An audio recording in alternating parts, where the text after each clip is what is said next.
الحمد لله وحده والصلاة والسلام على من لا نبي بعده أما بعد فأعوذ بالله السميع العليم من الشيطان الرجيم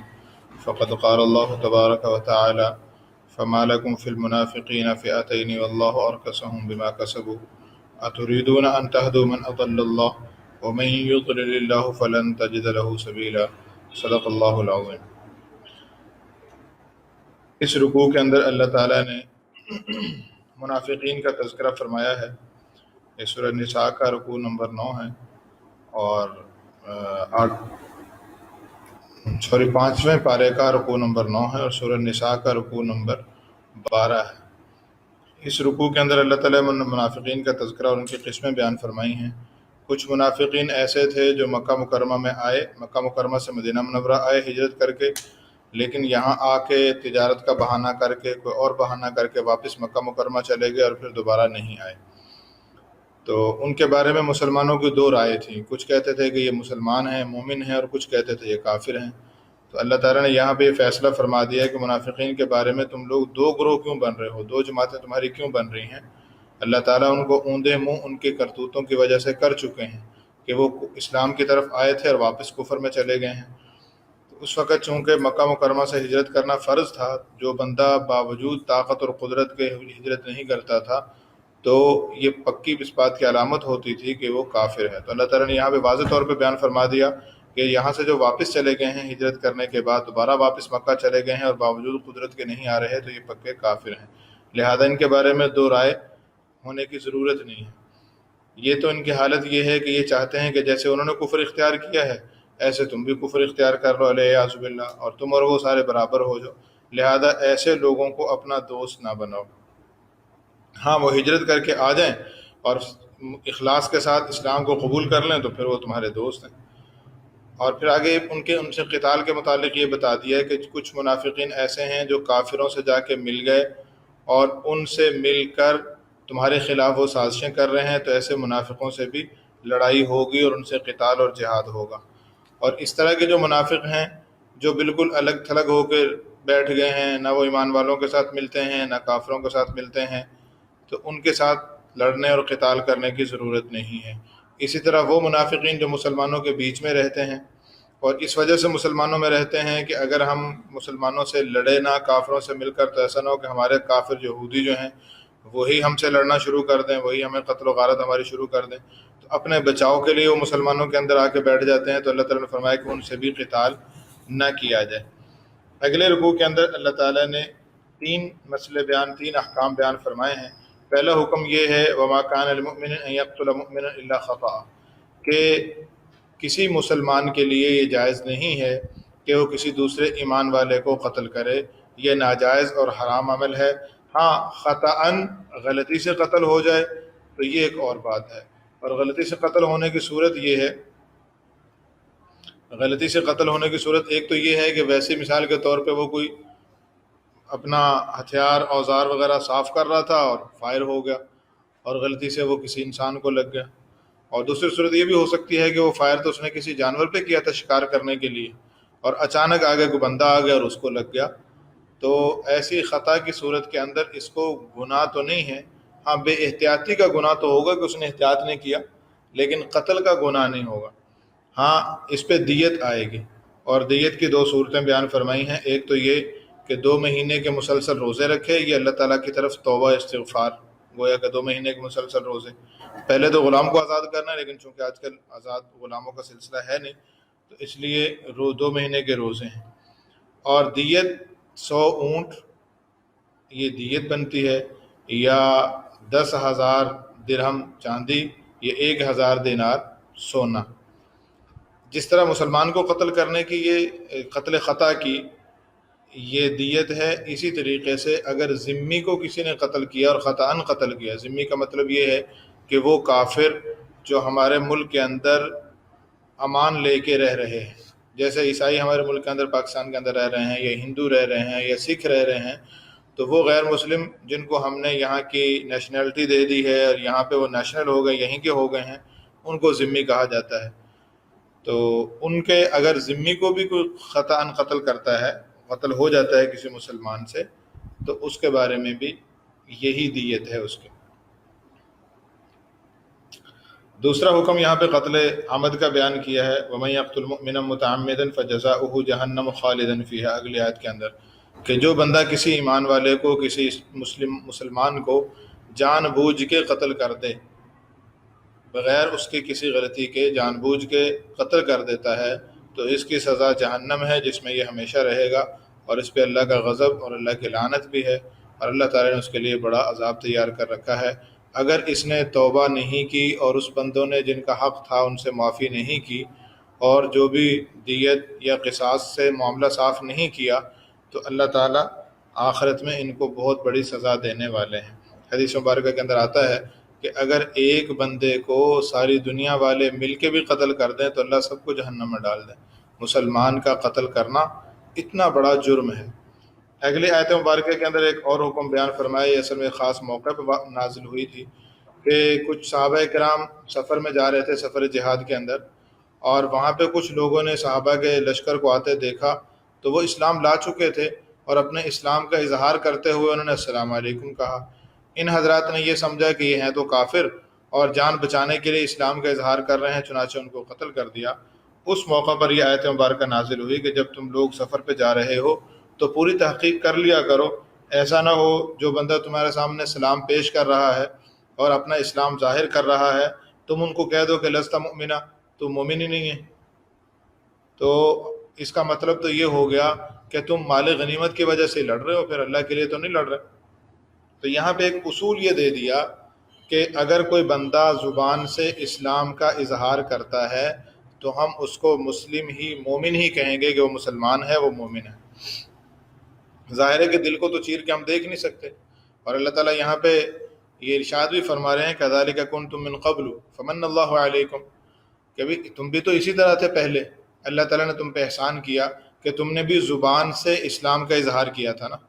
تم نے زبان سے اسلام کا اظہار کر دیا اور رسول پاک صلی اللہ علیہ وسلم نے تمہارے اسلام کو قبول کر لیا، تو یہ تو اللہ کا احسان تھا تم پر۔ تو جیسے تمہارا ایمان قبول کر لیا گیا ہے، ایسے تم بھی دوسروں کے زبانی اقرار کو قبول کر لیا کرو، لہذا خوب تحقیق کر لیا کرو، ایسا نہ ہو کہ تمہیں غلطی سے تم سے کوئی ظلم اور زیادتی ہو جائے۔ تو یہ اصول گویا کہ متعین اصول ہے کہ جو بندہ زبان سے اپنے آپ کو مسلمان کہتا ہے اور مسلمانوں والے اعمال کرتا ہے، مسلمانوں کی طرح رہتا ہے، تو اس کو ہم مسلمان ہی سمجھیں گے، الا یہ کہ ہاں البتہ اگر ایسا کوئی عمل اس سے ظاہر ہو جو واضح طور پر کفر ہے، تو یہ بات بھی ذہن میں رہنی چاہیے کہ مسلمان ہونے کے لیے تو تمام چیزوں پر ایمان لانا ضروری ہے، جو ایمان مفصل کے اندر مذکور ہیں ان ساری چیزوں پر ایمان لانا ضروری ہے، لیکن کفر میں جانے کے لیے، کافر بننے کے لیے ہر چیز کا انکار کرنا شرط نہیں ہے۔ کسی ایک چیز کا بھی انکار کر دیں گے تو کفر میں چلے جائیں گے۔ مثال کے طور پہ قادیانی ہیں تو وہ اپنے آپ کو مسلمان بھی کہتے ہیں اور اللہ کو بھی مانتے ہیں، آخرت کو بھی مانتے ہیں، کہتے ہیں ہم قرآن پر بھی ہمارا ایمان ہے، اور رسول پاک صلی اللہ علیہ وسلم کی نبوت کا بھی اقرار کرتے ہیں، لیکن آپ علیہ الصلوۃ والسلام کو خاتم النبیین نہیں مانتے۔ خاتم النبیین اس معنی میں کہ حضور صلی اللہ علیہ وسلم آخری نبی ہیں اور آپ کے بعد کوئی نیا نبی نہیں آئے گا، اس معنی میں حضور صلی اللہ علیہ وسلم کو خاتم النبیین نہیں مانتے۔ تو ایک عمل کو، ایک عقیدے کو بھی نہ ماننے کی وجہ سے وہ ہزار اپنے آپ کو مومن کہتے رہیں، مسلم کہتے رہیں، لیکن وہ مومن اور مسلم نہیں ہیں۔ تو یہ جو ہم کہہ دیتے ہیں نا، ایک اصطلاح ہے کہ جو اپنے آپ کو مسلمان کہتا ہے اس کو ہم بھی مسلمان ہی کہیں گے، یہ اس وقت تک ہے جب تک کہ اس سے کفر ظاہر نہ ہو۔ ہاں اگر وہ کفر بالکل واضح طور پہ کفر بک رہا ہے اور بالکل واضح طور پہ کفری عقیدہ رکھتا ہے اور اس کا پرچار بھی کر رہا ہے، اور اس سے بات کرنے کے بعد، سمجھانے کے بعد وہ پھر بھی اسی عقیدے پہ اڑا ہوا ہے، تو پھر ہم مجبور ہوں گے کہ ہم اس کو یہ کہیں کہ یہ مسلمان نہیں ہے، یہ کافر ہے۔ عام طور پہ بعض لوگ یہ بھی کہہ دیتے ہیں کہ جی ہم کون ہوتے ہیں کسی پہ فتویٰ لگانے والے، کسی کو کافر کہنے والے۔ تو بھی اللہ تعالیٰ نے ہمیں یہ کہا ہے، قرآن میں خود فرمایا قُلْ یا ایھا الکافرون، آپ کہہ دیجئے اے کافروں۔ تو ظاہر ہے کہ جو مسلمان نہیں ہے، جو مسلمانوں والے، ایمان والوں والے جو عقائد کو نہیں مانتا، تو اس کو ہم کیا کہیں گے؟ آپ کو اگر کافر کہنا برا لگتا ہے تو آپ غیر مسلم کہہ لیں اس کو۔ تو بہرحال وہ مومن نہیں ہے۔ اور اسی رکوع کے اندر آگے اللہ تعالیٰ نے جہاد کی فضیلت بیان فرمائی ہے کہ جب جہاد فرض عین نہ ہو، ہر ایک بندے پہ فرض نہ ہو، تو اس موقع پر یہ فضیلت بیان فرمائی گئی ہے کہ جو اللہ کے راستے میں جہاد کرنے والے ہیں اپنے مال اور جان سے، اور جو گھر بیٹھنے والے ہیں، یہ دونوں برابر نہیں ہو سکتے۔ گھر بیٹھے بغیر عذر کے، اور جو عذر کی وجہ سے رہ گیا، جانا چاہتا تھا، شوق تھا، ہمت بھی تھی، لیکن کسی عذر کی وجہ سے رہ گیا، تو اس کو تو حدیث مبارکہ کے اندر بلکہ خود قرآن میں ارشاد فرمایا کہ عذر کی وجہ سے وہ رہ گئے ہیں تو ان کو بغیر جہاد کیے ہوئے ہی جہاد کا ثواب ملتا رہتا ہے، لیکن بغیر عذر کے اگر رہ گئے ہیں تو ظاہر جہاد کا ثواب ان کو حاصل نہیں ہوگا۔ اللہ تعالیٰ ارشاد فرماتے ہیں کہ اللہ تعالیٰ نے جہاد کرنے والوں کے ساتھ تو بہت بڑے اللہ تعالیٰ نے ان کو درجات عطا فرمائے ہیں، اور ان سے اللہ تعالیٰ نے جنت کا وعدہ فرمایا ہے، اور اللہ تعالیٰ کی طرف سے مغفرت اور رحمت اللہ تعالیٰ ان کو عطا فرمائیں گے۔ اس کے اگلے رکوع کے اندر ان لوگوں کا تذکرہ ہے جو مکہ مکرمہ میں رہ گئے تھے، جبکہ مکہ مکرمہ سے ہجرت کرنا ضروری تھا اور فرض عین تھی ہجرت کرنا، الا یہ کہ کوئی معذور ہو، شرعی طور پر ہجرت کر ہی نہیں سکتا، تو جو ہجرت کر سکتا تھا قدرت کے باوجود نہیں کر رہا تو یہ کافر تھا۔ اللہ تعالیٰ یہاں پہ ارشاد فرما رہے ہیں کہ ایسے ظالموں کی فرشتے جب روح نکالیں گے اور ان سے پوچھیں گے کہ تمہیں کیا ہوگا، تم نے ہجرت کیوں نہیں کی، تو وہ کہیں گے کننا مستضعفین فی الارض، ہم تو یہاں پہ بڑے کمزور سمجھے جاتے تھے، تو لوگ ہم پہ ظلم زیادتی کرتے رہتے تھے، اس لیے ہم ہجرت نہیں کر سکے۔ تو اللہ تعالیٰ کے فرشتے ارشاد فرمائیں گے الم تکن ارض اللہ واسعۃ فتہاجروا فیہا، یہاں پہ تم پہ ظلم ہو رہا تھا تو اللہ کی زمین وسیع نہیں تھی کہ تم یہاں سے نکل کے دوسری جگہ چلے جاتے اور وہاں جا کے اللہ کی عبادت کرتے، لیکن یہ انہوں نے قصداً جان بوجھ کر ہجرت نہیں کی، یہ رہنا ہی کفر میں چاہتے تھے، اس لیے دارالکفر میں رہتے رہے، لہذا ان کا ٹھکانہ جہنم ہوگا۔ ہاں آگے اللہ تعالیٰ نے استثناء کر دیا کہ وہ لوگ مستضعفین من الرجال والنساء والولدان، جو مرد، عورتیں، بچے جو کمزور تھے، واقعتاً کمزور تھے، لا یستطیعون حیلۃ ولا یہتدون سبیلا، ان کے پاس کوئی صورت ہی نہیں تھی جانے کی، تو فَأُولَٰئِکَ عَسَى اللَّهُ أَن يَعْفُوَ عَنْهُمْ، تو اللہ ان کو معاف فرما دیں گے۔ اللہ تعالیٰ کی ذات سے بڑی امید ہے کہ اللہ تعالیٰ ان کو معاف فرما دیں گے۔ باقی ہجرت کرنے سے اگر یہ چیز تمہیں مانے ہے، اس چیز سے ڈرتے ہو کہ بھی ہجرت کر کے اگر چلے گئے تو یہاں پہ ہمارا مال، ہماری زمینیں، ہمارے ذریعہ معاش سارا یہاں پہ ہے، اور یہاں سے ہجرت کر کے ہم دوسری جگہ چلے جائیں گے تو کھائیں پیئیں گے کیسے؟ تو اللہ تعالیٰ ارشاد فرما رہے ہیں کہ جو اللہ کے لیے اپنا گھر بار چھوڑے گا اور ہجرت کر کے جائے گا، تو پہلی بات تو یہ ہے کہ اللہ کے لیے چونکہ چھوڑ رہے ہیں، اگر موت آ گئی تو اس کا اجر اللہ کے ذمے پکا، اور اگر اللہ تعالیٰ نے زندگی عطا فرمائی تو دوسری جگہ جا کے اللہ تعالیٰ ان کو بہت وسعت عطا فرمائیں گے، بڑی گنجائش عطا فرمائیں گے، تو اس لیے اس سے گھبرانے کی ضرورت نہیں ہے، روزی کا مالک تو اللہ تعالیٰ ہے۔ تو یہاں پہ ایک اصول یہ بھی قرآن پاک سے کہ اس سے معلوم ہوتا ہے کہ ایسی جگہ پہ، اور یہ فقہا نے مسئلہ بھی لکھا ہے کہ جس جگہ پہ بندے کو اسلامی احکام پر عمل کرنا ممکن نہ ہو، ماحول کی وجہ سے مشکل ہو رہا ہو، تو اس جگہ سے آج بھی ہجرت کرنا ضروری ہے۔ ایسی جگہ پہ بندہ ہے جہاں پہ رہتے ہوئے اسلامی احکام پہ عمل نہیں کر سکتا، تو اس جگہ کو چھوڑ کر ایسی جگہ پہ جانا ضروری ہے جہاں پہ اطمینان کے ساتھ اسلامی احکام پہ عمل کر سکتا ہے۔ اگلے رکوع کے اندر اللہ تعالیٰ نے صلاۃ الخوف کو بیان فرمایا ہے۔ یہ ایک تو مسافر کو اجازت ہوتی ہے قصر کرنے کی، اور قصر کا مطلب یہ ہے کہ 4 رکعت والی نماز کے 2 رکعت فرض ہو گئے ہیں، اب وہ 4 نہیں پڑھ سکتا، 2 ہی پڑھنے ہیں۔ اور یہاں پہ اللہ تعالیٰ نے صلاۃ الخوف کو بیان فرمایا ہے۔ ایک مسلمانوں کا ایک لشکر گیا اور انہوں نے کافر کے لشکر مقابلے میں کھڑا تھا، ظہر کی نماز کا وقت ہوا، ظہر کی نماز سے جب یہ فارغ ہوئے تو کافروں نے آپس میں مشورہ کیا کہ یہ نماز میں تھے، یہ بہت اچھا موقع تھا کہ ہم ان پر حملہ کر دیتے، اور یہ اپنا دفاع بھی نہیں کر سکتے تھے، لیکن چلو کچھ لوگوں نے کہا کہ آگے عصر کی نماز آ رہی ہے اور وہ نماز ان کو اپنے جان اور اپنے مال سے بھی محبوب ہے، لہذا جب یہ عصر کی نماز میں مشغول ہوں گے تو ان پر ہم حملہ کر دیں گے۔ عصر کی نماز سے پہلے ہی اللہ تعالیٰ نے ظہر عصر کے درمیان یہ آیات مبارکہ نازل فرما دی اور صلاۃ الخوف کا طریقہ بتا دیا کہ بھئی جماعت سے نماز پڑھنی ہے تو 2 گروہ بنا لیں، ایک امام کے پیچھے کھڑا ہو اور ایک دشمن کے سامنے کھڑا رہے۔ اب ایک گروہ 1 رکعت پڑھ کر یہ پیچھے چلا جائے، دشمن کے مقابلے میں کھڑا ہو جائے، اور دوسرا گروہ جس نے ابھی تک نماز نہیں پڑھی وہ آ کر امام کے ساتھ 1 رکعت پڑھ لے، اور پہلا گروہ جو 1 رکعت پڑھ کے گیا وہ 1 رکعت اپنی پڑھ لے، اسی طرح یہ امام کے ساتھ 1 رکعت پڑھے گا تو یہ بھی 1 رکعت اپنی پڑھ لے، تو گویا 1 رکعت امام کے ساتھ پڑھ لی اور 1 رکعت اپنی پڑھ لی۔ یہ صلاۃ الخوف کا طریقہ بتا دیا، اور یہ بھی بتا دیا کہ اپنے ہتھیار ساتھ رکھیں۔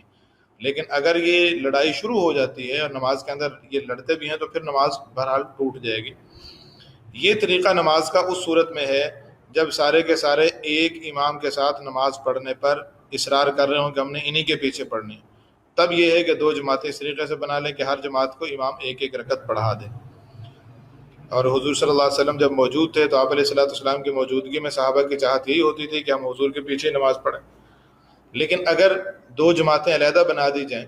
اور ہر جماعت کو امام، اس کا امام علیحدہ ہو، وہ پوری نماز علیحدہ پڑھیں اور دوسری جماعت مستقل نماز پڑھے، تو آج کل کے زمانے کے حساب سے یہ آسان ہے، اس پر بھی عمل کیا جا سکتا ہے کہ ایک جماعت پوری نماز پڑھ رہی ہو اور دوسری جماعت دشمن کے مقابلے میں کھڑی ہے، یہ مکمل نماز پڑھ کے آ جائیں، دشمن کے مقابلے میں کھڑے ہو جائیں اور دوسرے امام دوسرا، مقتدی دوسرے، وہ اپنی الگ جماعت کرا لیں۔ اس کے اگلے رکوع میں خاص واقعہ پیش آیا تھا جس پر یہ رکوع تقریباً 2 رکوع کی آیات نازل ہوئیں۔ واقعہ یہ پیش آیا تھا کہ بنو ابریق ایک قبیلہ تھا، اس میں بشر نامی ایک شخص تھا جو ظاہری طور پر جس نے اسلام قبول کر لیا تھا، اور اس نے حرکت یہ کی کہ کسی بندے، حضرت رفاعہ رضی اللہ تعالیٰ عنہ صحابی، ان کے گھر سے ہتھیار بھی چوری کیے اور گندم بھی چوری کی، لیکن ساتھ شیطانی یہ کی کہ بوری کے اندر سے ہلکا سا سوراخ کر دیا کہ وہ جب جا رہا تھا تو جاتے ہوئے بوری کے اندر سے گندم کے دانے گرتے جا رہے تھے، اور وہ ایک یہودی کے گھر کے سامنے جا کر وہ سوراخ بند کر دیا، تو وہ دانے حضرت رفاعہ رضی اللہ عنہ کے گھر سے لے کے ایک یہودی کے گھر تک وہ دانے گرتے گئے، گویا نشان جو ہیں وہ یہودی کے گھر تک پہنچ رہے تھے۔ صبح کو جو ہتھیار رات کو چوری کر کے لے گیا تھا، صبح کو وہ ہتھیار اس یہودی کے پاس امانت کے طور پہ رکھوا دیے کہ بھی یہ میرے ہتھیار ہیں، یہ اپنے پاس رکھ لو۔ اب صبح کو حضرت رفاعہ رضی اللہ تعالیٰ نے بتایا کہ میری چوری ہوئی ہے، چوری کی تحقیق شروع ہوئی، گندم بھی چوری ہوئی ہے، یہ گندم کے دانے گرتے جا رہے ہیں، یہودی کے گھر تک پہنچ گئے۔ یہودی سے تحقیق کی، پوچھا تو یہودی نے کہا کہ جی اب تلاشی لے لیں، میرے گھر میں تو گندم آئی ہی نہیں ہے، اور یہ ہتھیار میرے گھر سے جو برآمد ہوئے ہیں تو یہ میرے پاس بشر نے رکھے ہیں۔ اس سے پوچھا گیا تو اس نے انکار کر دیا۔ تحقیق پہ معلوم ہو گیا، اور اللہ تعالیٰ نے اس موقع پر یہ آیات مبارکہ نازل فرمائی، انا انزلنا الیک الکتاب بالحق لتحکم بین الناس بما اراک اللہ، آپ کی طرف ہم نے کتاب حق نازل فرمائی تاکہ آپ لوگوں میں وہ فیصلہ فرمائیں جو اللہ نے آپ کو فیصلہ سکھایا ہے، اور آپ ان خیانت کرنے والوں کی طرف سے، جو خیانت کرنے والے ہیں ان کی طرف سے آپ وکیل نہ بنیں ان کے، اور ان کے طرفدار نہ بنیں، اور اللہ تعالیٰ سے استغفار بھی کرتے رہیں، اللہ تعالیٰ گناہوں کو معاف فرمانے والے ہیں۔ تو اس پورے رکوع کے اندر اللہ تعالیٰ نے ان کی برائی کو بھی بیان فرمایا ہے اور چور کو بھی واضح طور پر بیان فرما دیا۔ لیکن یہاں پہ ہمیں ایک اصول یہ ملا کہ رسول پاک صلی اللہ علیہ وسلم نے جس طرح اللہ نے قرآن اتارا ہے، ایسے ہی رسول پاک صلی اللہ علیہ وسلم کو قرآن کے علاوہ بھی اللہ تعالیٰ سکھاتے تھے، کیونکہ اللہ تعالیٰ یہاں پہ خود ارشاد فرما رہے ہیں لِتَحْكُمَ بَيْنَ النَّاسِ بِمَا أَرَاكَ اللَّهُ، آپ لوگوں کے درمیان فیصلہ کریں اس طریقے سے جو اللہ آپ کو سکھاتے ہیں، اللہ آپ کو دکھاتے ہیں۔ تو گویا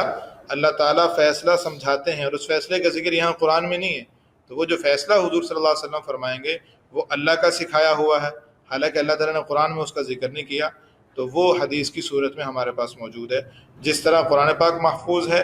اسی طریقے سے قرآن پاک کی تفسیر، رسول پاک صلی اللہ علیہ وسلم کے ارشادات وہ بھی محفوظ ہیں۔ حضور صلی اللہ علیہ وسلم نے خود ارشاد فرمایا کہ مجھے قرآن بھی ملا، اور قرآن کے علاوہ قرآن کے جیسا اور بھی اللہ تعالیٰ نے علوم عطا فرمائے ہیں، اور وہ حدیث کے علوم ہیں۔ دوسرا اصول یہاں پہ اللہ تعالیٰ نے یہ بیان فرمایا کہ جب کسی کا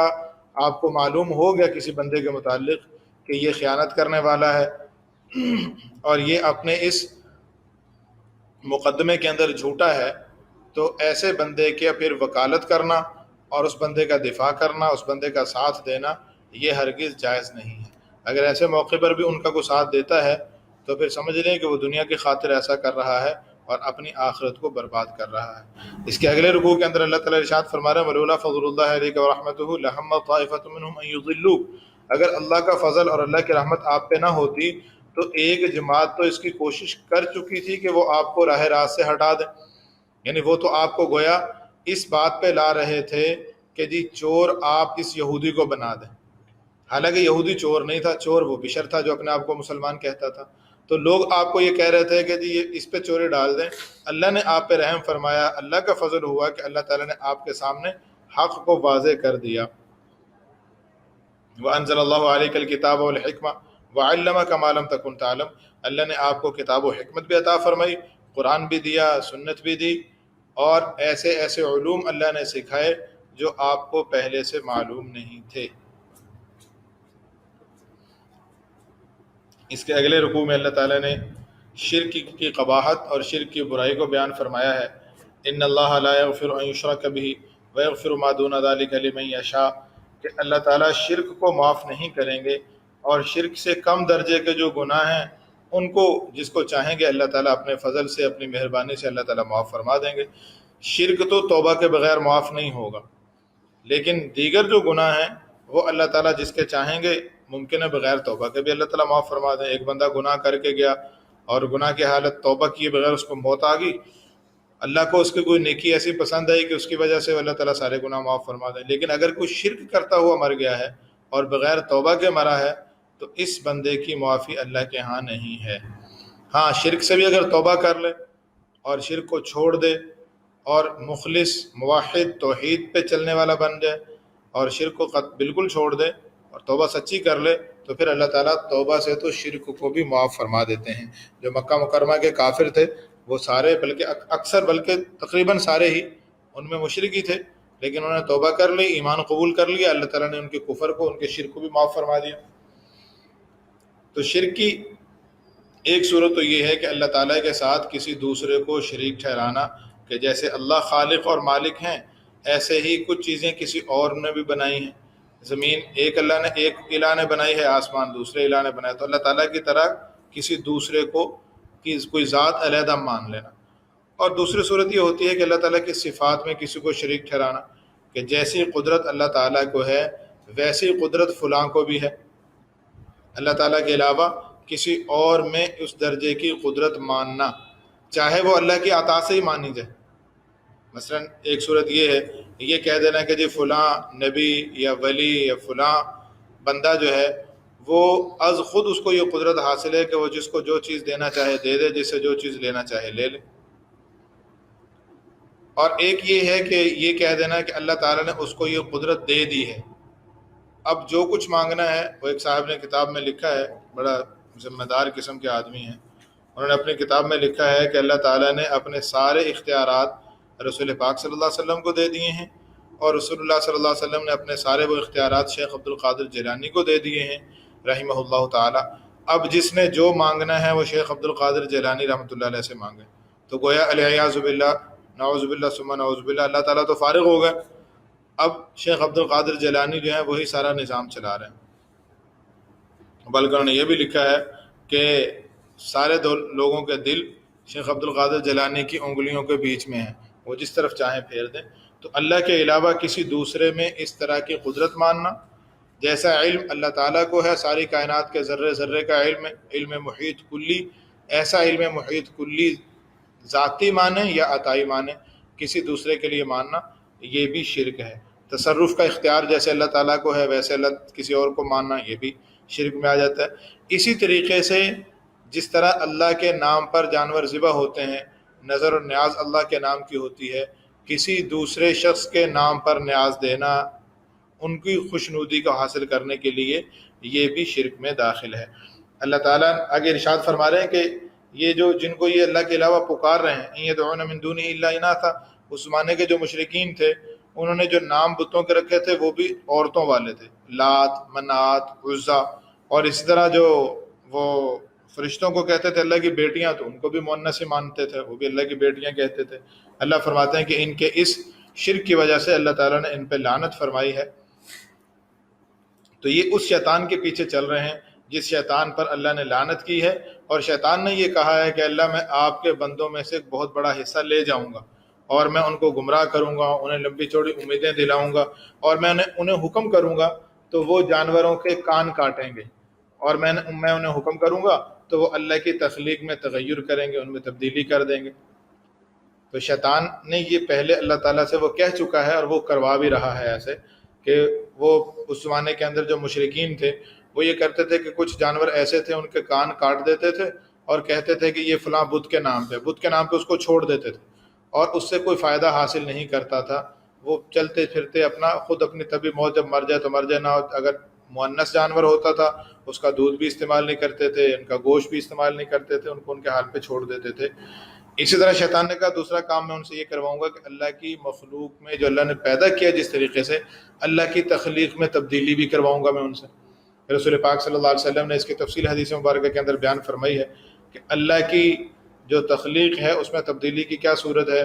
جیسے بعض عورتیں خوبصورتی کے لیے دانتوں میں خلا پیدا کریں، یا بعض مرد اور عورتیں جسم کو گدواتے ہیں. جسم کو گدوانے کا مطلب یہ ہے کہ سوئی وغیرہ کے ساتھ جسم کو میں وہ سوئی مار مار کے اس میں پھر سیاہی بھر کے کچھ لکھوا لیں، ٹیٹو بنواتے ہیں اپنے جسم کے اوپر. اس کو بھی تغیر لخلق اللہ کہا گیا. اسی طرح ابرو جو بھویں ہیں آنکھوں کے اوپر،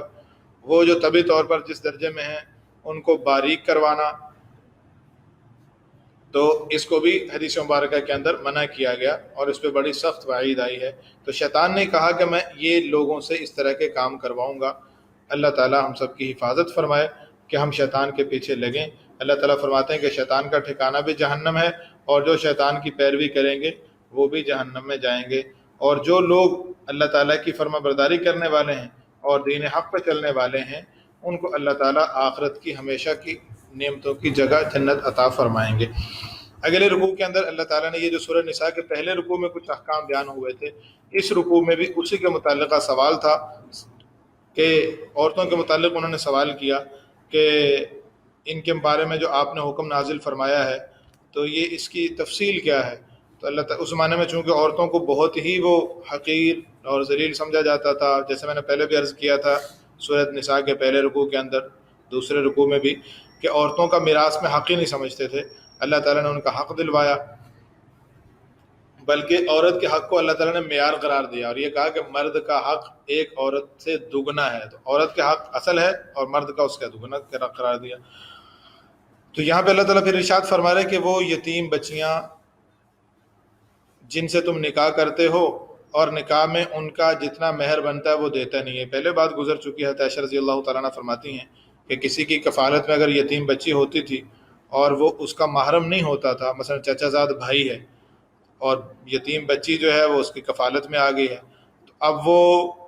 اس سے نکاح صرف اس غرض سے کر لیتا تھا کہ یہ بڑی مالدار ہے، مال اس کے پاس موجود ہے، چلو میں نکاح کر لیتا ہوں تو مال میرے پاس ہی رہے گا، لیکن اس کے حقوق ادا نہیں کرتا تھا، اس کی طرف تبھی میلان نہیں ہوتا تھا، تو اس کو بیچاری کو ویسے ہی چھوڑے رکھتے تھے. تو اللہ تعالیٰ نے ارشاد فرمایا کہ بھی ایسا نہ کرو، یا نہ ان کا حق دیتے تھے پورا حق مہر، تو ان کا حق مہر بھی پورا دو، ان کو باقاعدہ بیوی کی طرح اگر رکھ سکتے ہو تو رکھو، اور اگر ایسا نہیں کر سکتے تو پھر اس یتیم بچی سے نکاح نہ کرو، ان کے علاوہ کسی اور جگہ پہ نکاح کر لو. اسی طرح اس کے اندر ایک حکم یہ بھی بیان فرمایا کہ بعض عورتوں سے نکاح کر لیتے تھے اور مال کی غرض سے یا کسی اور وجہ سے نکاح تو کر لیا، لیکن اب اس عورت کو ایسے چھوڑ دیا جیسے وہ بیچاری نہ تو وہ بے نکاحی ہے اور نہ ہی اس خامند والی ہے، یعنی خامند کا اس کی طرف میلان بالکل نہیں ہے، اس کے کوئی حق ادا نہیں کر رہا، اور وہ بغیر خامند کے بھی نہیں کہہ سکتے کہ کہیں اور نکاح کر لے، کسی اور کے نکاح میں بھی نہیں جا سکتی. تو اللہ تعالیٰ نے اس سے بھی منع فرمایا. اور عورتوں کو یہ ترغیب دی گئی ہے کہ اگر وہ اپنے خامند سے اس طرح کی کوئی بات محسوس کرتی ہیں کہ اس کا میلان نہیں ہو رہا ہے اس کی طرف، تو میلان پیدا کرنے کی صورت یہ ہے کہ اس کو اپنا کوئی حق معاف کر دیں کہ بھی میں آپ سے کوئی نفقے کا سوال نہیں کرتی. تو جب اس سے نفقے کا سوال نہیں کرے گی تو وہ بھی سمجھے گا کہ اچھا چلو میرا ایک بوجھ تو کم ہوا، تو اس کا میلان کچھ نہ کچھ اس عورت کی طرف ہو جائے گا. لیکن اگر اس کے باوجود بھی عورت کی طرف میلان مرد کا نہیں ہو رہا اور ان کی زندگی آپس میں عورت بھی مرد سے پریشان ہے اور مرد عورت سے پریشان ہے، تو اب نکاح کو ان پہ تھوپے رکھنا یہ ایک طرح کی زیادتی ہے. تو اللہ تعالیٰ ارشاد فرما رہے ہیں کہ اگر خدا نخواستہ ایسی نوبت پہنچ گئی ہے کہ تمہاری صلح کی کوئی صورت نہیں بن رہی تو پھر تم جدائی اختیار کر لو، وہ طلاق کا راستہ ہے. وَإِن يَتَفَرَّقَا يُغْنِ اللَّهُ كُلًّا مِنْ سَعَتِهِ، اگر یہ جدائی کر لیں گے تو پھر گھبرائیں نہ، پریشان اس سے نہ ہوں کہ عورت کا کیا بنے گا. اللہ تعالیٰ ان کو کوئی اور ان کی صورت پیدا فرما دیں گے، کوئی اور سبیل پیدا فرما دیں گے جس سے اس کی ضروریات اللہ تعالیٰ پوری فرما دیں گے. اگلے رکوع کے اندر اللہ تعالیٰ نے یہ حکم بیان فرمایا ہے کہ جب تم گواہی دینے لگو تو گواہی انصاف کے ساتھ دو، وَلَوْ عَلَىٰ أَنفُسِكُمْ، چاہے تم نے اپنے خلاف ہی گواہی تمہیں پڑ رہی ہو، او الوالدین او الاقربین، تمہارے والدین کے خلاف ہو، تمہارے رشتہ داروں کے خلاف ہو، وہ جس کے خلاف تم گواہی دے رہے ہو، گواہی بن رہی ہے تمہاری، وہ چاہے غنی ہو یا فقیر ہو، اس بات کو نہ دیکھو۔ لہذا تم اپنے خواہشات پہ نہ چلو، بلکہ حق بات کو دیکھو کہ صحیح بات کیا ہے، جو صحیح بات ہے وہ کہہ دو۔ اسی رکوع کے اندر اللہ تعالیٰ نے ایمان والوں کو مخاطب کرتے ہوئے یہ ارشاد فرمایا کہ ایمان والو ان چیزوں پر ایمان لاؤ، یا ایھا الذین آمنوا آمنو،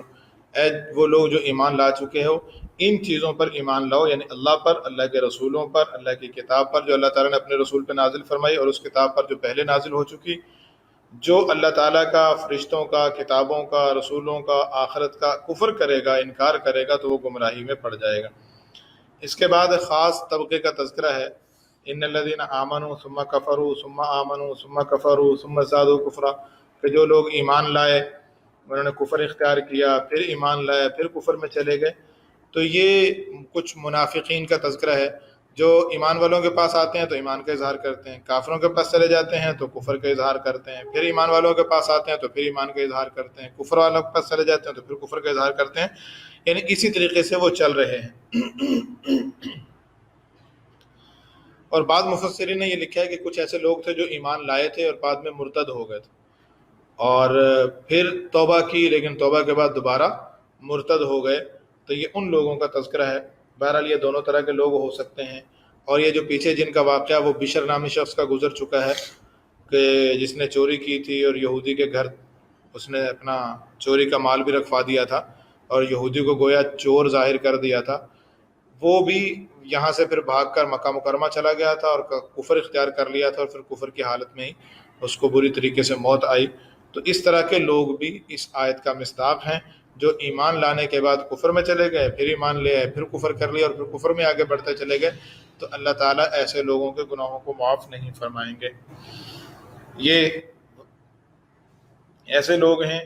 اللہ تعالیٰ فرماتے ہیں کہ منافقین کو آپ دردناک عذاب کی خوشخبری سنا دیں، جنہوں نے کافروں کو، ایمان والوں کو چھوڑ کر کافروں کو اپنا دوست بنا لیا ہے۔ وہ اصل میں عزت چاہتے ہیں کہ چلو وہاں سے ہمیں عزت مل جائے گی، اصل تو عزت کے مالک اللہ تعالیٰ ہیں۔ ان کی کیفیت یہ ہے کہ جب یہ کافروں کا پلہ بھاری دیکھتے ہیں تو ان کی طرف چلے جاتے ہیں، اور ایمان والوں کا پلہ بھاری دیکھتے ہیں تو ایمان والوں کے پاس آ جاتے ہیں۔ جب ایمان والوں کو فتح ہو رہی ہوتی ہے تو آگے کہتے ہیں کہ جی ہم نے آپ کے ساتھ مل کے جہاد نہیں کیا، اور اگر کافروں کا پلہ بھاری ہو جائے تو کہتے ہیں ہم نے مسلمانوں کو روکے رکھا، ورنہ وہ تو تم پہ غالب آ جاتے، لہذا ہمیں حصہ دو۔ تو اللہ فرماتے ہیں کہ یہ ایسے لوگ ہیں، ان المنافقین یخادعون اللہ وهو خادعهم، یہ اللہ کو دھوکہ دینا چاہتے ہیں، اور حقیقت یہ ہے کہ یہ اپنے آپ کو دھوکہ دے رہے ہیں، اللہ کو تو دھوکہ دے نہیں سکتے۔ اور جب نماز کے لیے کھڑے ہوتے ہیں تو نماز کی ان کی کیفیت یہ ہوتی ہے، وَإِذَا قَامُوا إِلَى الصَّلَاةِ قَامُوا كُسَالَىٰ، نماز کے لیے کھڑے ہوتے ہیں تو بڑی سستی سے کھڑے ہوتے ہیں، يُرَاءُونَ النَّاسَ وَلَا يَذْكُرُونَ اللَّهَ إِلَّا قَلِيلًا، لوگوں کو دکھانے کے لیے نماز پڑھتے ہیں اور اللہ کا ذکر بہت کم کرتے ہیں۔ تو یہ منافقوں کی علامت ہے کہ نماز میں سستی کرنا، اور نماز میں کھڑے ہوں تو سست لوگوں کی طرح کھڑے ہوں۔ اللہ تعالی ہمیں صحیح نشاط اور خوش دلی کے ساتھ صحیح نماز پڑھنے کی توفیق عطا فرمائے۔ اللہ تعالی ارشاد فرماتے ہیں کہ یہ تذبذب میں پڑے ہوئے ہیں، ڈاواں ڈول ہیں، کبھی ادھر جاتے ہیں کبھی ادھر جاتے ہیں، نہ ایمان والوں کی طرف پورے آتے ہیں نہ کافروں کی طرف پورے چلے جاتے ہیں۔ ایسے لوگ جہنم کے نچلے درجے میں ہوں گے۔ ہاں، اگر یہ توبہ کر لیں اور اخلاص مخلص مسلمان بن جائیں گے تو پھر یہ ایمان والوں کے ساتھ ہیں، پھر اللہ تعالیٰ ان کو اجر عظیم آخرت میں عطا فرمائیں گے۔ اللہ فرماتے ہیں کہ تمہیں عذاب دے کے ہمارا کیا فائدہ ہے، ما یفعل اللہ بعذابکم ان شکرتم وآمنتم، اگر تم شکر کرو، اللہ کے فرما بردار بن جاؤ، اگر تم ایمان لے آؤ تو اللہ تمہیں عذاب دے کے کیا کریں گے، یعنی تمہیں عذاب دینے سے اللہ کو فائدہ کیا ہے؟ اللہ تعالیٰ کا تو اس میں کوئی فائدہ نہیں ہے۔ تو اللہ تمہیں پھر بھی نصیحت کر رہے ہیں کہ تم کفر کو چھوڑ کر اسلام میں آ جاؤ، نفاق کو چھوڑ کر مخلص مسلمان بن جاؤ، اللہ تعالیٰ تمہیں عذاب سے بچا لیں گے۔ کسی کی برائی کرنا، چھٹے پارے کے شروع میں اللہ تعالیٰ فرما رہے ہیں کہ کسی کی برائی کا اظہار کرنا یہ جائز نہیں ہے، سوائے اس شخص کے جس پر ظلم ہوا۔ اگر کسی پہ ظلم ہوا، زیادتی ہوئی، اور یہ اپنے ظلم کو لوگوں کے سامنے بیان کرتا ہے کہ فلاں شخص نے مجھ پہ ظلم کیا ہے، تو اس کو اجازت ہے عام حالات میں کسی کی برائی بیان کرنے کی اجازت نہیں ہے، لیکن یہ بھی اللہ تعالیٰ فرماتے ہیں کہ اگر یہ جو مظلوم ہے یہ بھی اگر معاف کر دے، درگزر کرے اور اس کی برائی بیان نہ کرے تو یہ اس کے لیے بہتر ہے۔ جو لوگ ایسے ہیں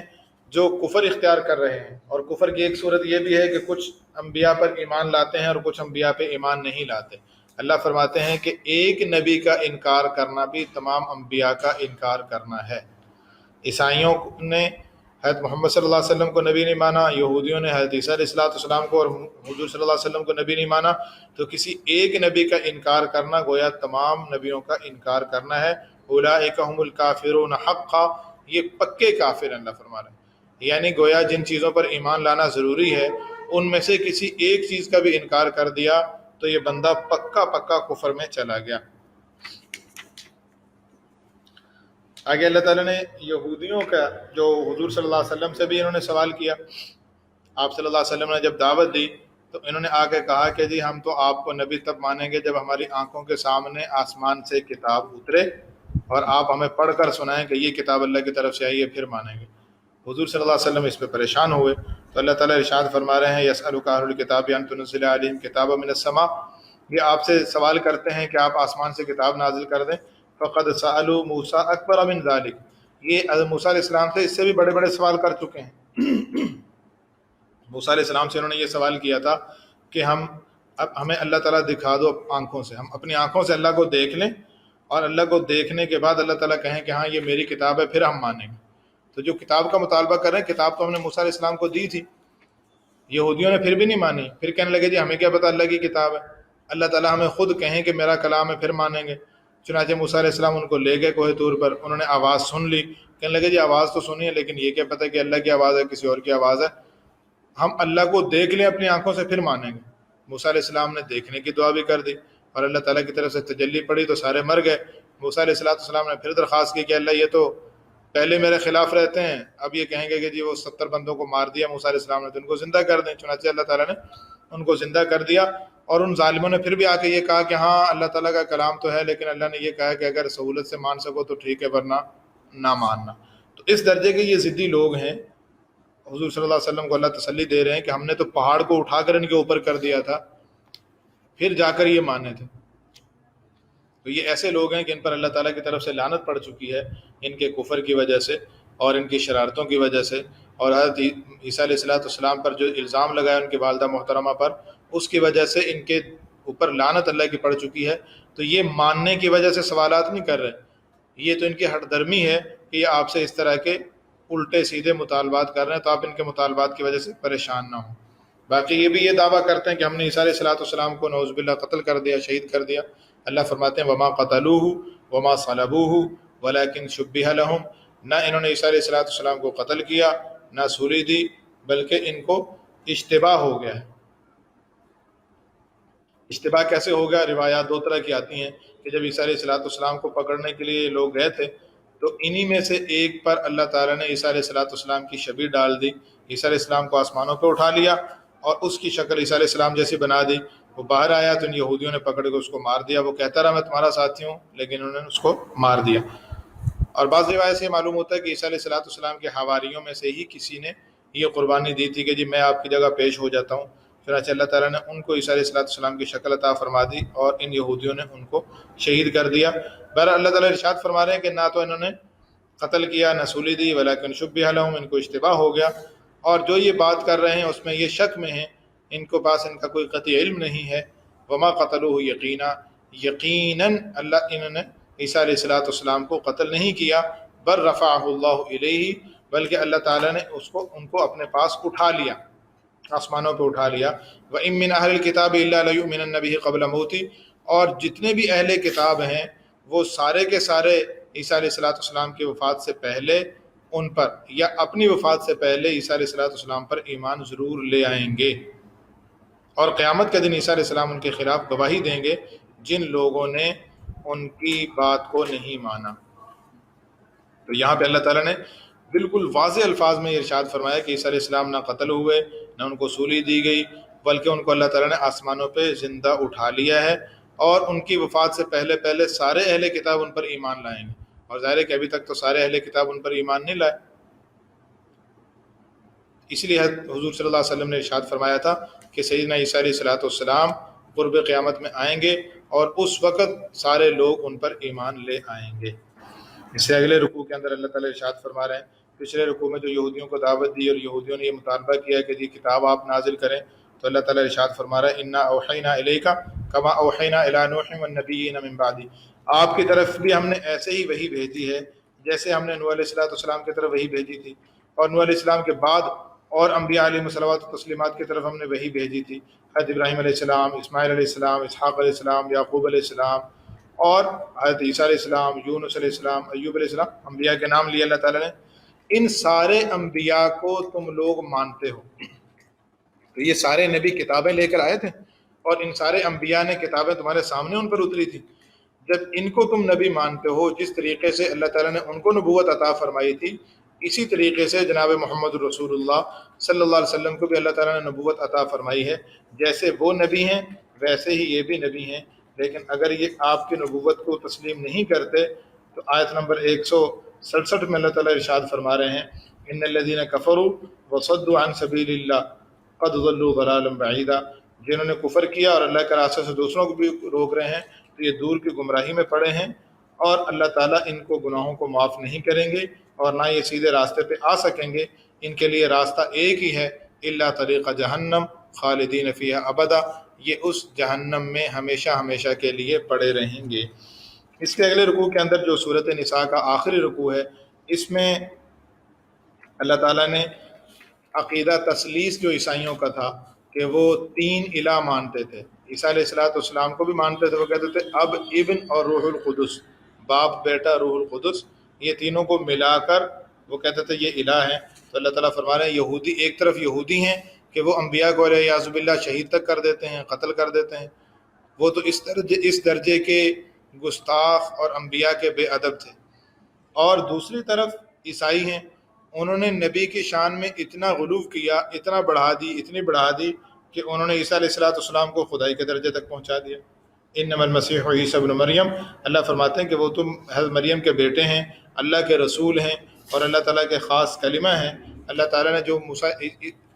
جن کو حضرت مریم کے رحم میں ڈالا اور پھر اللہ تعالیٰ نے ان کی پیدائش فرمائی، تو وہ اللہ کے بندے ہیں، وہ الہ نہیں ہیں۔ لا تقولوا ثلاثہ، یہ نہ کہو کہ 3 خدا ہیں، انتہوا خیر لکم، اس بات سے باز آ جاؤ، یہ تمہارے لیے بہت بہتر ہے۔ اللہ تعالیٰ اس سے پاک ہیں کہ اللہ تعالیٰ اپنی کوئی اولاد ٹھہرائیں۔ زمین و آسمان میں جتنی بھی چیزیں ہیں وہ ساری اللہ کے مملوک ہیں، وہ الہ نہیں ہو سکتے۔ اور دوسری دلیل اللہ تعالیٰ نے یہ بیان فرمائی ہے کہ عیسیٰ علیہ السلام تو خود اللہ کی بندگی کرتے ہیں، عبادت کرتے ہیں۔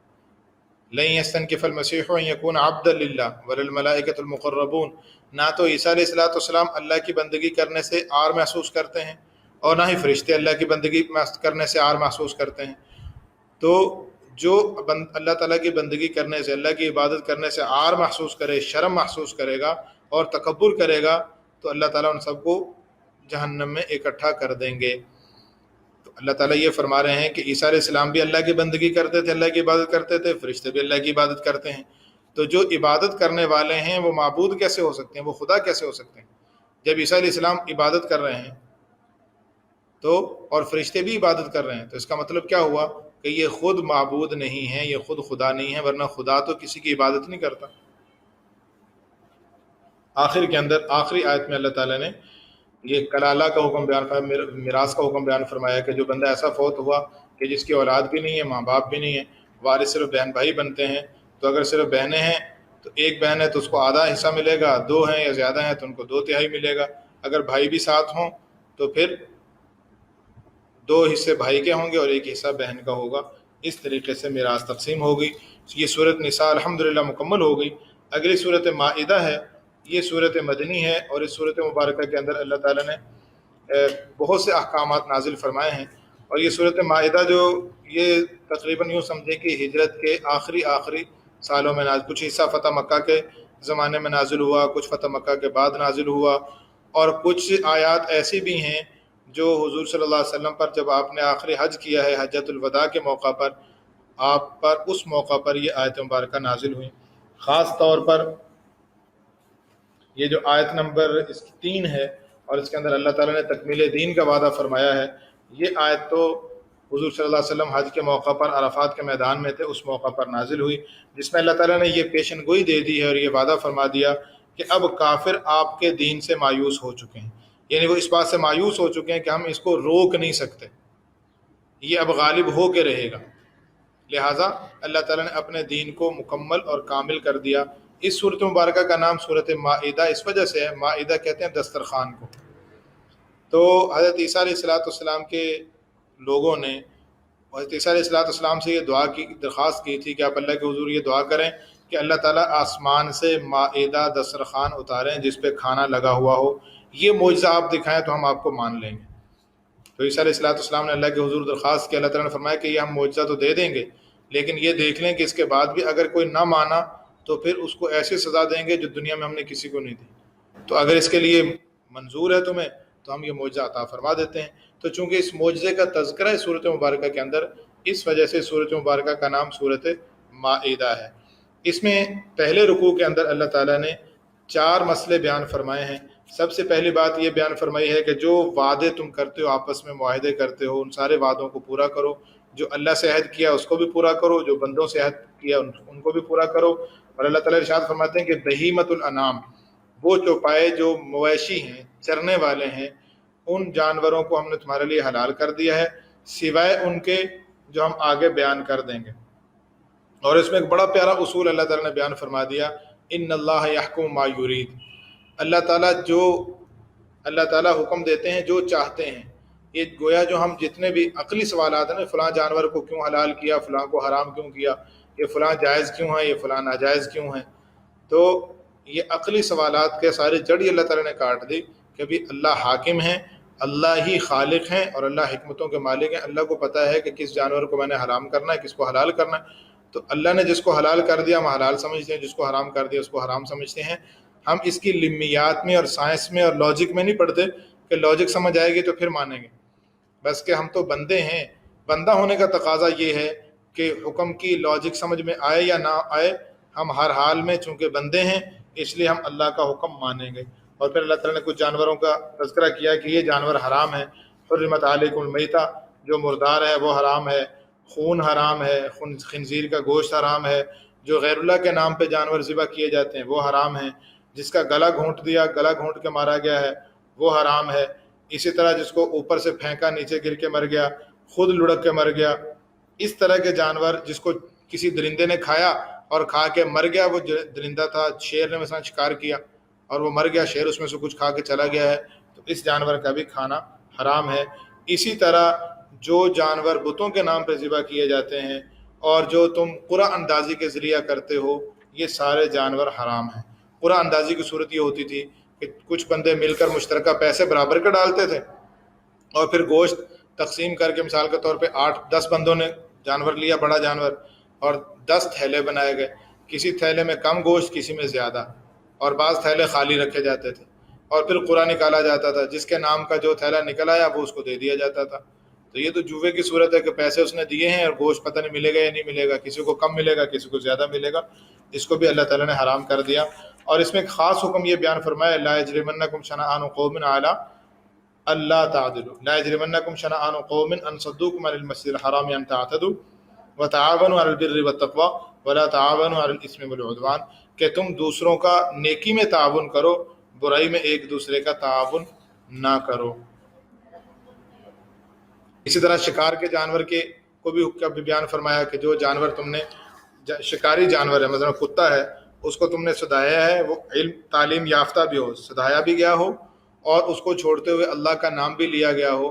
اور وہ جانور جس جانور کو پکڑ لے ذبح کرنے سے پہلے اگر وہ مر بھی جاتا ہے تو وہ جانور تمہارے لیے حلال ہے۔ اسی طرح جو اہل کتاب ہیں